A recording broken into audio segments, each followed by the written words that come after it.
We do have our online participant as well, which is excellent.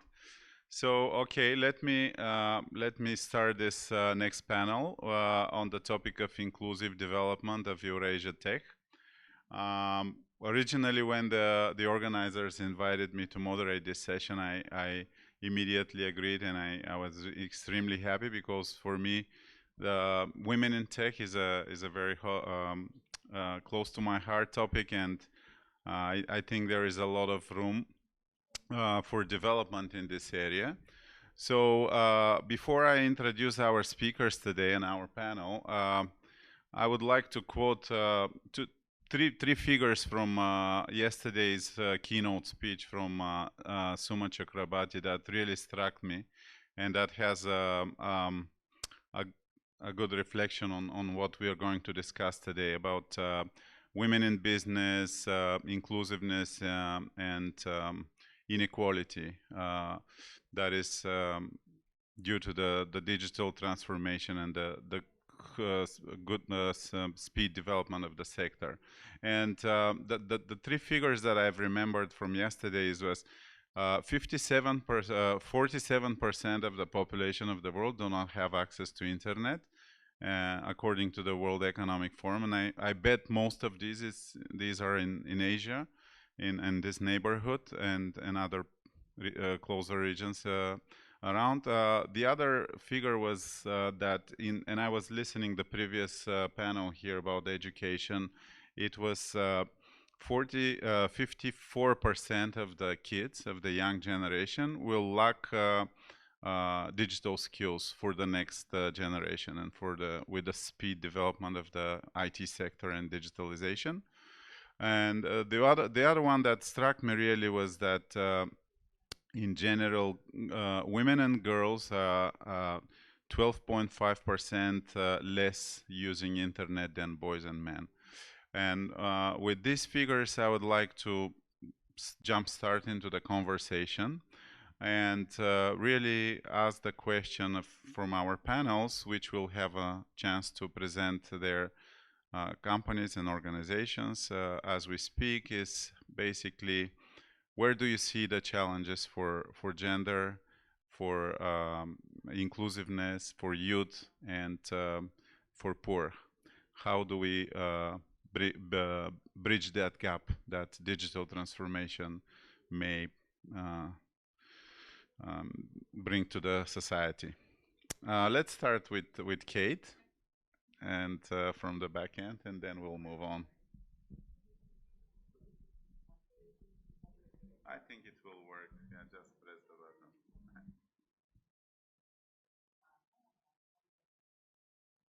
It's not working? Okay. Perfect. Hello, everyone. Thank you for joining us tonight or today. Do you want me to introduce myself first? Sure, yeah. A little bit? Say a couple of words. Thank you. My name is Kate Bunina. I'm Managing Director of U.S. Market Access Center. We are the economic growth supporters and ecosystem builders, partnering with over 40 countries, with governments, donor agencies, and other local players. And also we are a startup accelerator. You can call us a venture builder, depends how you look at it. And we have built also Prospera Women, which is acceleration program for female entrepreneurs, specifically not only for leading markets, but also for the emerging ones. And last batch, we had a woman, for example, from Georgia. And what I have seen, because I have interviewed a lot of female entrepreneurs from all over the globe to really build a program that will help them during the COVID times. And USAID, actually, Natya Kapanadze is here with us online, was a wonderful partner on the first program in terms of USAID Georgia. But what we have seen, to answer your question, one of the challenge is when you're building any program for female entrepreneurs, you need to approach it from a different perspective. Number one problem that we have as female entrepreneurs is our mindset and societal pressure. So in the program, we had a special panel and the sector for mental health, which is very unusual, as you can know. as an accelerator, for example, to have something on mental health, but it transformed their mindset and them as a leaders. So in the end of the 6 months program, which was fully online because of COVID, they said that they have changed not only as a business, but as person themselves. So you need to count that in. Then you need to make it longer, because if you make it just 3 months, it's not enough. They need long-term support because so many things are changing for any business. And then the societal pressure, which you can show them that even if the country is not supporting them to have their own business, if the country is more skewed towards that the woman should be at home, it doesn't have to be their case. And how you can do it is by showing them the role models that already achieved success, so they can see then that yes, there is a woman like me out there who proves that you can have a family and a successful business. Let's integrate our online presenter, Natia. She combines the two in both. She's a gender and youth expert, and this makes it really great. So please join the panel from abroad and share with us a couple of words about what your organization is doing, and where do you see the challenges and how we can solve this digital divide gap. Okay.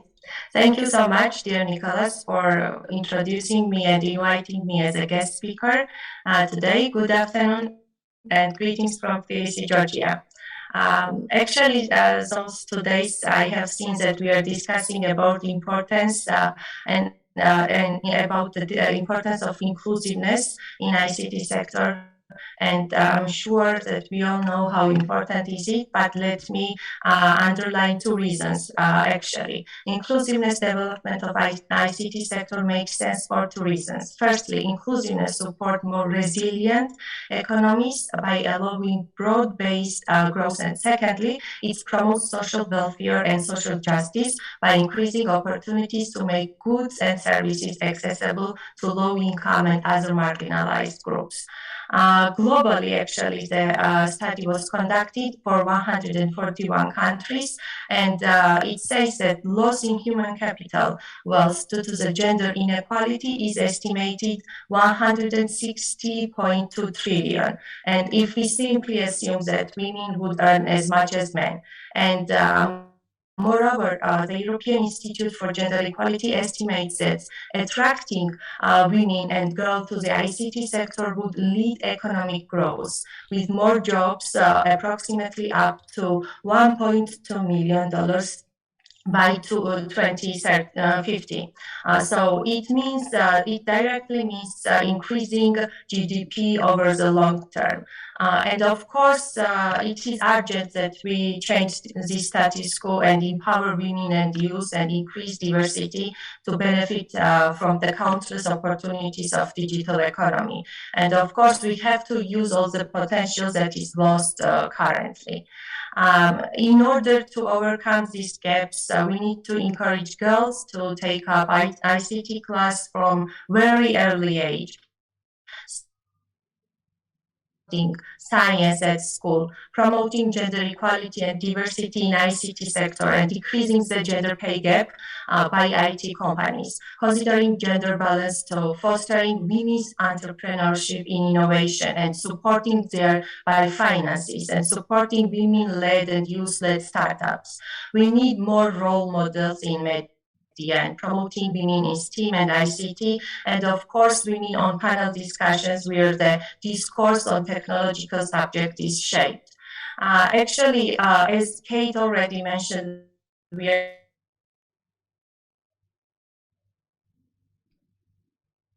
Interrupting. We're losing you from time to time. Okay, maybe we can move back to you, Natia, later. But thank you very much for very insightful observations, and I very much like the 2 things: resilience and helping the welfare, and really helping the poor and integrating the poor into the digital economy and digital transformation. Um, there is a new word I learned today, thanks to my local friends here. Tech aim is means women in tech in Kyrgyz. So I would like to give the floor to Elena to present her organization and talk us more about their initiatives. Yes, hello, good evening, everyone. Thank you for this opportunity to share our local context with international speakers and international global audience. So actually, the aim is Nikolai said that we have a community of women in tech in Kyrgyzstan starting from 2019, and it's not just a community. We grown into organization that promote girls and women in STEM education and STEM fields. So it means that just we don't provide education, we provide equal opportunities. And I would like to say that what we were thinking about, that actually STEM fields and tech fields have equal opportunities for everybody.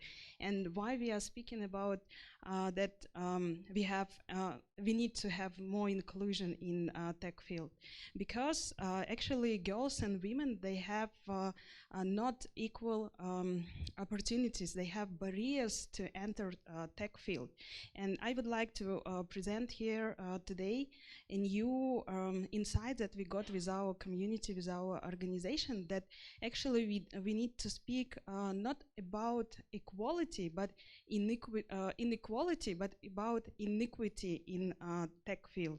Because our goals, from our experience, and the women we are working with, they have actually several challenges and barriers to enter tech field.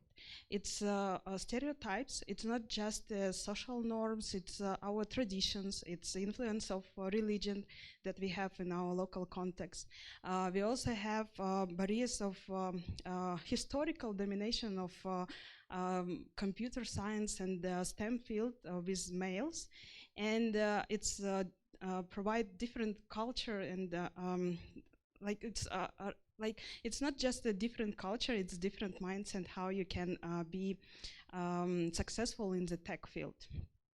So as we have these two measures, and we have other two problems, it's the confidence gap. It's because of women, they are more critical to themselves. They are more, and I like that Kate mentioned that mental health is really crucial for women in tech and to pursue a career in STEM field. I also would like to add that there is another challenge. It's that the previous speaker told about, that maths and digital, it's perceived to be male or maths brain, represented by maths brain. It's actually big myth in the field of tech, and nowadays so is STEM field becoming STEAM, adding art, that it gives more room for girls and women to develop in STEAM. And it's not just about computer science and engineering. It's started to be about more innovative approaches, innovative products and services that women can contribute to. Thank you, Elena. Thank you. Yeah, you pointed out very well that in Central Eastern Asia and especially in our societies, girls are really, from the mentality and from the basically the society is divided, and really integrating the girls and the women into the digital economy is of big importance. And from where I'm coming in Uzbekistan as well, there are great efforts to really to try to integrate the girls, and there is this presidential initiative of building 1 million coders within the next couple of years and so on. There are a lot of initiatives, even government, to encourage and stimulate girls to start educating in education in tech and technology and computers. Let's move into in a way into the next question and to Asel to basically, are there any best practices or good models where we can follow?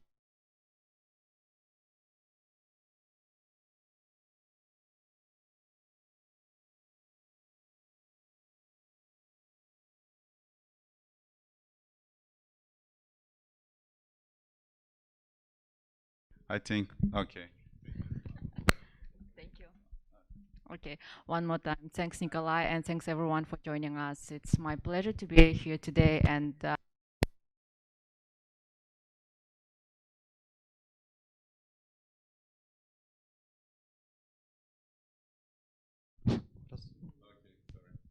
yeah, I hope it works now. So I want to say that I'm so glad that the inclusive development session is on the agenda of the strategist forum for this year. As I checked last year and before, it was not included, and I want to encourage that about the inclusive development, we need to, I guess, discuss and to start the conversation for any forum that we have today. And I'm so excited about the discussion that we are going to have. Anyway, if we have like 20, 30 minutes. I'm representing today a Center for International Private Enterprises as a regional coordinator for the Women and Skills Empowering program in Central Asia that's aimed to create business enabling environment for women in Central Asia by creating and developing national women's business agenda. And also I can say that I'm representing the voice of local women entrepreneurs by being a founder of the Local Women's Entrepreneurship Development Fund that focuses and primarily works with women in rural areas. So talking about the answer to your question and talking about the topic of the session, I want to start my speech from that.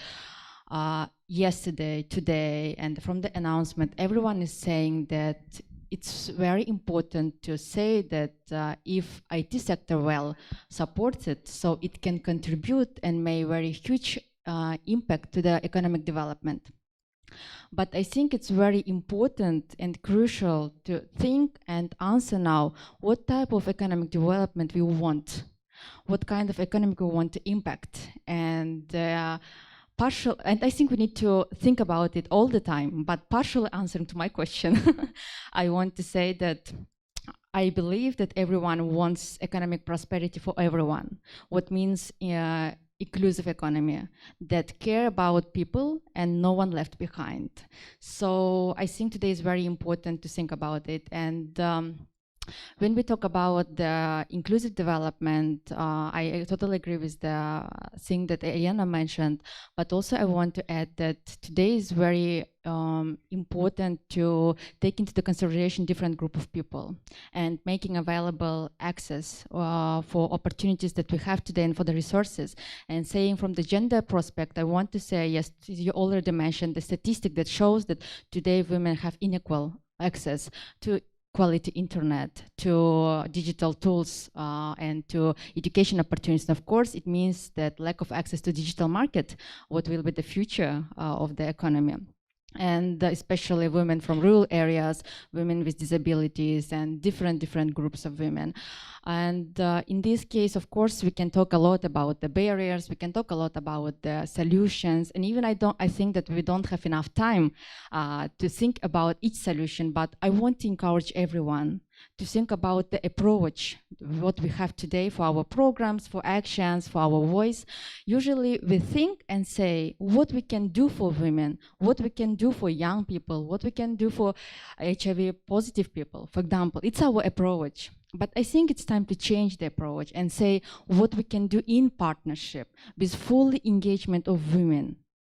What we can change together, not for someone, but together being in one team.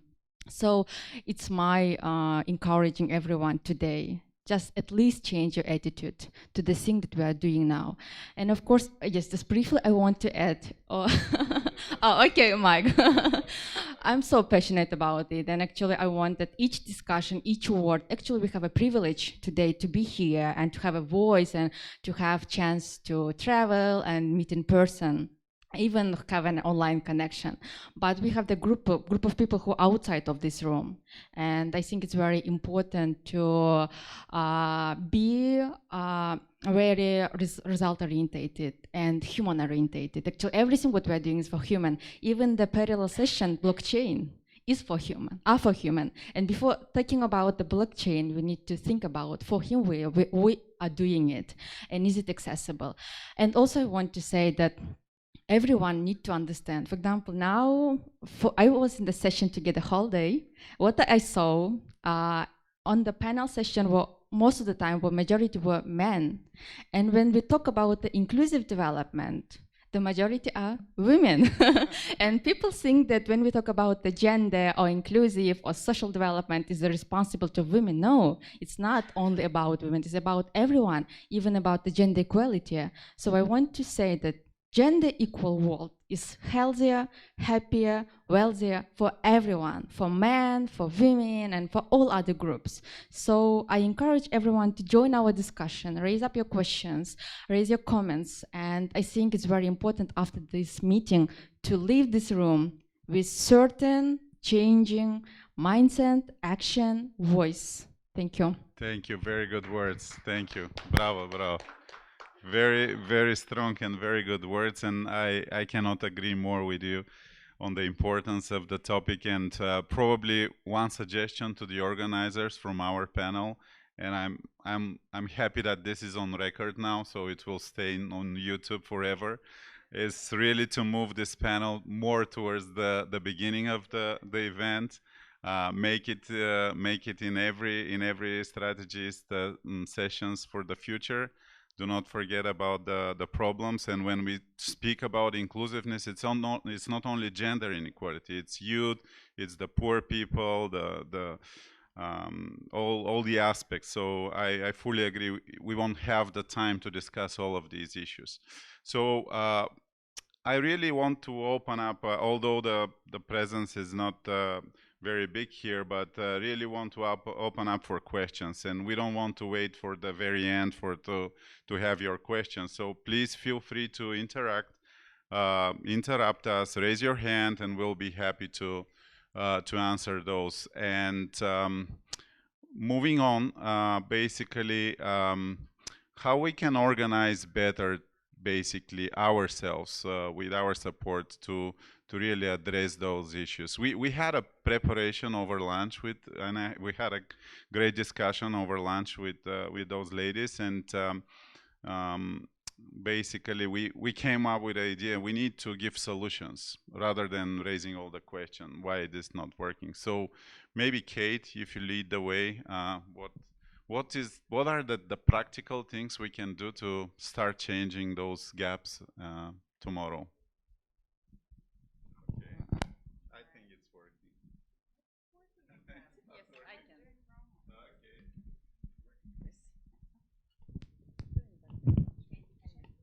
Okay, it's working now. It's like magical hand.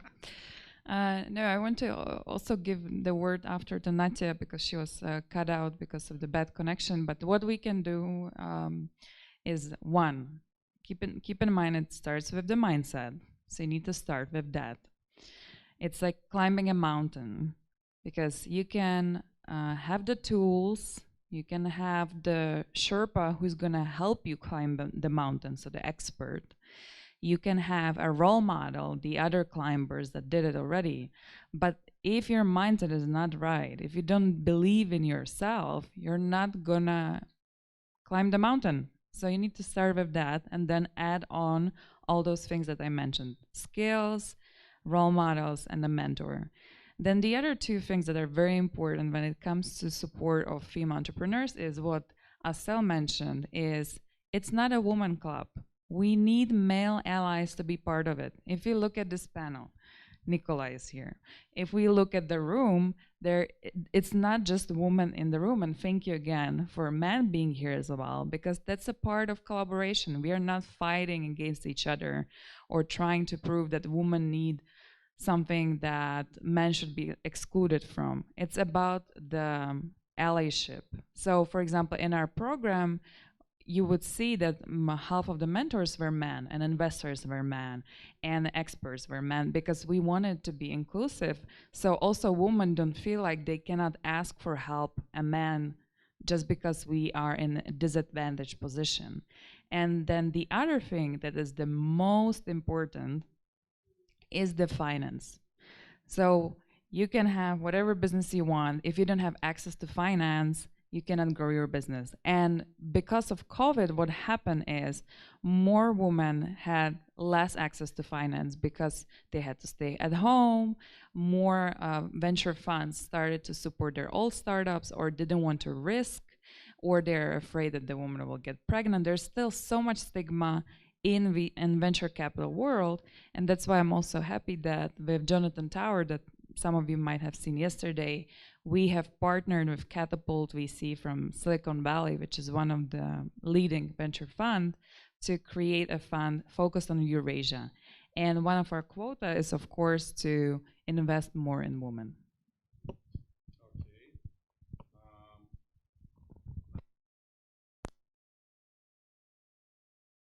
Okay. Natya, you were cut towards the end of your speech, but please join in our discussion, and if you want to share more of your experience working with youth and gender. Thank you so much. Hopefully now you can hear me. Actually, I will use this platform and share my experience and more about the program, how we do and what we do to support women's and youth empowerment in ICT sector, and actually to support women entrepreneurs. For this reason to somehow mainstream their concerns and the issues, we have created Womenhood Tech Working Group in Georgia that unites organizations who are working on this direction, on the technology, to make sure that we have priorities and needs identified, and also we are supporting women's needs and priority in this sector somehow to increase their economical participation. In addition to this program, we have designed Grace Hopper ICT Award program that was developed to recognize local girls and women in ICT industry and put the spotlight on those organizations and initiatives that are making steps toward promoting women's increased participation in ICT sector. As we already mentioned, there is very important to speak about women's participation and how important their participation is for the economic growth. So by doing these projects and activities, I believe we support their participation in Georgia. And also Kate already mentioned about the program which we have implemented with US MAC. It was very interesting, I believe, and very useful program for Georgian entrepreneurs. It was 6 months acceleration program, and we supported women to increase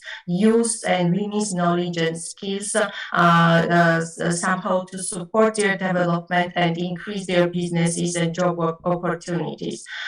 So I believe that what we are doing, the programs and activities must be mainstreamed, all concerns and needs of youth, and we have to support their involvement of all stage, starting from just activities and continues with the policy level. So we have to keep in mind that women's and youth involvement in all steps is very important. Yes. Thank you. Thank you. Very good segue to my next question to the panel.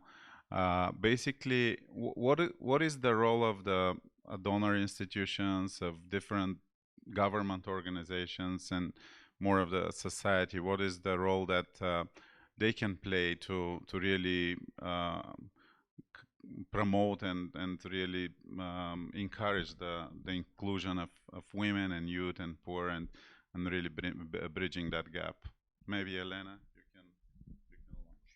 Yes, I can share our experience with TKIM because actually we are perceiving them ourselves as a social startups enterprise. So we have a mission of inspiring and empowering girls and women with technology or in STEM field. And we have a vision of having 100K women and girls by 2030, so in our country. So in this vision and in this mission, we have the support of our international donors organization who are represented by UNICEF, UN agencies, and we also got the support from our high technology park because they are our strategic partners and we won third place at the startup competition. So it was our first experience of collaborating with government, and they provided us an incubation. They provided actually us with a space, with some facilities of the space, and it's really helped us to boost during 2 years of our experience of helping other women and girls, and helping youth now with startups and in our startup laboratory. We noticed that during this period of 2 years, we have a growth of 4 times. And it means that we have a team 4 times bigger, we have budget 4 times bigger, and we also have, as we started as a community, we have in our community, we inspired other women and girls to start their activities and launch their own startups. So we have like around 4 startups in IT and digital that started with inspiration of our community. So I think that we will continue to help other women, and we closely started to collaborate with our partners, with UNDP. We started to co-create other programs. We started to design new approaches, not just top-down, but from bottom-up. We started to raise the voice, not just ourselves. So as I'm a tech woman as well, we also started to raise the voice of people who left behind. We work with vulnerable groups, and we work with girls and women from the regions. They have no access, they have no role models, and they have no communities to enter digital and IT tech field. Okay, good. Any questions from the audience at this point? Okay, please, ladies first. Sorry, Philip. It's a women's panel. So.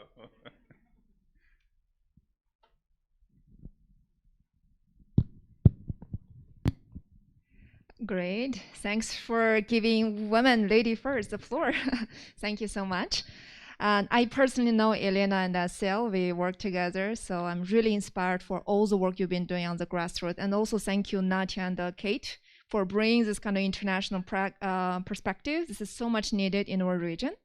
My name is Jenny. So I'm from Accelerator Lab, UNDP. My main job is doing innovation for development. And I can tell you, like, when we are doing innovation, we go to this kind of grassroots. We have been so much inspired by those women entrepreneurs, women artists, women kind of researchers, even like women like selling something in the local market, bazaar. I mean, all this kind of women, they could use their experience and a different perspective, bring very innovative kind of works. So this is what we are doing. We want to accelerate the local grassroots innovation for development. And as you know, like in innovation, whatever we are talking about that, it cannot be just be dominated by one gender, right? So in innovation, we encourage to have a diverse mindset with a different backgrounds. Then we can spark this kind of idea for the creativity. So that's why this panel discussion is extremely kind of important for me as being a woman myself. So thank you for organizing that again. I would like to quickly share that for UNDP, what we have done. Like recently in September, we organized this regional conference called STEM for All, Accelerating Gender Equality. UNDP, we have this regional platform called STEM for All. Yes, so it was amazing. About 200 people stayed online. That was a tremendous success. And we feel like we cannot just stop just by one event conference. We need to continue. That's why what we are doing right now, we are co-designing. We want to build this community of practice. Here, Elena is here, Asela is here. They all know about this one. So Kate and Natya, I would like to also actually give this kind of floor. I want to actually take these advantages. I bet in Silicon Valley, in Georgia, and ladies from Central Asia, you all have this kind of small group like community of practice or community of women. So what is your great advice to say how you can sport as women sport women, let's say, or how we can like get more women be more working closely together? In addition to that, also those we can even encourage the men to work with the women together. So if you can just give like one slide of advice, so we can like together to co-design with those women. And absolutely, as Asela said, we have to involve women from the very beginning. So it's not like UNDP is creating this community of practice, but we are creating together with the women. So thank you so much.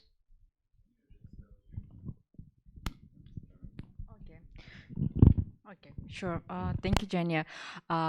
Yes, I totally agree with you, and I can share just briefly what we are planning actually to do, not only saying, but making an actions from the wage program for Central Asia. What we find out is very important to have a cross-regional partnership among the women in Central Asia. It's the first. Second, we are working on the strengthening the capacity and supporting women's business associations in Central Asia. Even they are not so much, but we believe there will be more, and of course they are equally on the business agenda, national business agenda, the issues, interests, and voices of women entrepreneurs. And one of the values that I really love at SIPE is about the local ownership. When we hear the local voices, when we hear the local solutions, and we help them just to make it more effective and to implement it to make some positive changes. And also I think it's very important to make an alliance, as you mentioned, not only women for women, but everyone for women. And what women doing is also for everyone in society.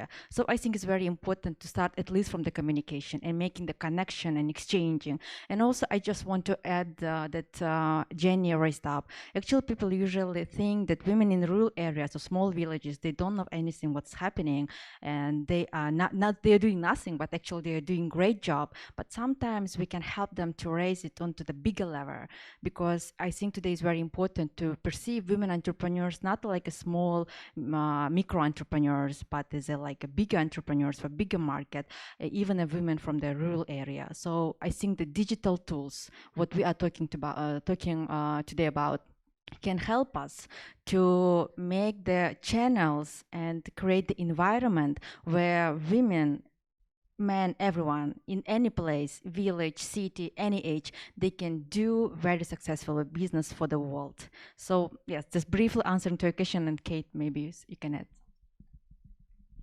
Do we still have time to answer your question? How to support more women supporting other women? Well, just connect them together. As a woman, we always want to help each other because we know how it is when you're disadvantaged, when you are fighting some stigma. I don't think we as a woman to woman need much help.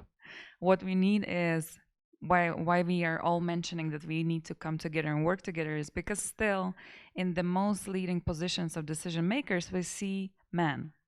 So that's why we need to come together and have the not only role models, women as presenting to other women that it's possible to do it, but men being our allies and helping us reach those positions so we can become role models. Because what I saw by connecting, we work in over 40 countries. So it's also about the ecosystem. If I am a woman successful and I'm doing business, but the ecosystem is not supporting me in that country, the ceiling where I can grow is very low. And by ecosystem, I mean universities teaching the skills that the women, not only women, but overall entrepreneurs need. The government supporting in the programs, UNDP, other donor agencies like USAID, supporting the programs, the startup ecosystem coming together and helping each other, the banks doing special loans for entrepreneurs, corporations trying first trials of the startups. Then when the ecosystems work, then we can talk about how we can actually help women. Because if we are just throwing some programs, trying to co-create, we're something even for rural areas, or just doing one program in the country where there's no other support for startups or entrepreneurs, there's not much that we can do in terms of really moving the dial. Okay, thank you. I don't think we have 5 minutes left, so there is not much time. Philip, you still want to raise your question, or?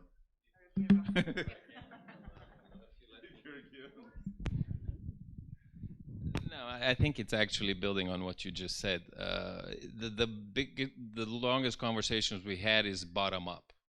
What about the top down, the role models? I think it's a key point for the bottom up, the young girls, the young entrepreneurs, to have these role models, successful women. In the US or anywhere else, even in the VC community, it's 95% men probably, or 90% men or something. In the US, I remember we met once, I think Golden Seeds. There's a women specific angel club in a few cities, New York City included. So I think having those kind of role models is even more important, to have these in each of the countries, to see, oh, this businesswoman is successful, lead this, for them to become mentors in these activities and eventually invest. So more and more successful women to kind of turn around and teach and work with the young women. So the top-down approach is also quite important. I mean, we talked about bottom-up a lot this time, but I think that's something we can't forget. I mean, there needs to be the role model aspect of it. So that's all. It's not a question. Sorry. Thank you, Philip. Indeed, I very much agree with you and you, Kate, that building the ecosystem and building the platform it's a necessity to, no matter top-down or bottom-up, end of the day, you need to have the environment for the youth and women in digital economy to thrive and prosper. So I don't know, any final words, ladies? Just a few seconds for closing. Your closing words to the audience, to the public, and to the conference. Okay, Lena. Yes, I would like to say that in our mission, we have really cool partners, and we want to continue to contribute into minimizing this gender gap. And we also want to encourage other organizations, other communities, and other stakeholders who are actually stakeholders of happier life, wealthier life. It's not just about equality anymore. It's about living happy together, as Asael mentioned, and it's about how we can design with these new challenges that we have with the VUCA world, how we can design the lives that our new generation can prosper too, and the women have a really great contribution to add to that. Thank you. Nadia, you want any closing remarks from your side, from Georgia? Any big statements you want to say to the public?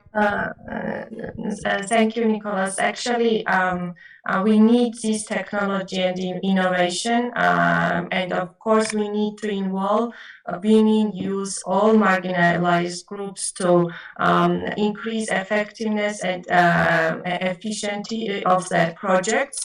And actually, we all are working and strive to support SDG goals, that is 2030. So I believe that all programs and activities we are implementing as a private sector, as a public sector, we have to keep in mind that inclusiveness brings the better prosperity, and inclusiveness is something that we have to keep in mind, not leaving anyone behind. So make sure that whatever we are doing, we are thinking from the youth and gender perspective, and give them a floor and an opportunity to be involved in the programs and activities on the decision-making level or just in the regular activities. Thank you. Thank you. Very, very good words. I think it's a good for closing. Inclusiveness brings prosperity. It's nothing more to say, really. Thank you very much for participating. I think we're right on time.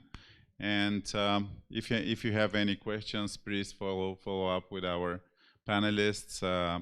And probably one message from this panel is to the organizers and to anyone who wants to put this topic on their agenda. Bring it to the top of your agenda, make it loud, and let